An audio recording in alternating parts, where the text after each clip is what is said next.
Plaza, leo nataka nikwambie kitu kimoja kizuri ambacho kitakusaidia. Maandiko yanasema katika waraka wa kwanza wa Timotheo sura ya 5 mstari wa 8 ya kwamba lakini mtu asiyewatunza walio wake, yaani wale wa nyumbani mwake, hasa ameikana imani, tena ni mbaya kuliko mtu asiyeamini. Nataka nikwambie kitu kimoja, baraka zinatoka kwenye familia yako. Baraka zinatoka kwa kuwapenda, kuwajali, kuwatunza, kuwathamini watu wa nyumbani mwako. Mthamini mkeo, mpende, watunze watoto wako, wathamini wale watoto. Huko ndiko ambako kuna zile baraka ambazo Mungu ameziweka.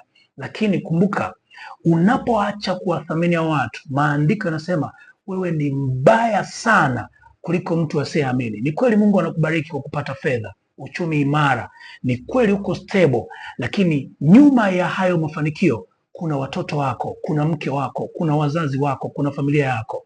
Lakini cha kuumiza roho, hizo fedha ambazo umezipata unazitumia na watu wengine, na watu wa nyumbani mwako wanateseka, wanalala vibaya, wanashinda njaa, wanahangaika, hawapati elimu, lakini baba yao una uwezo. Na kukumbusha tu ya kwamba angalia, usije ukawa mbaya kuliko mtu asiyeamini.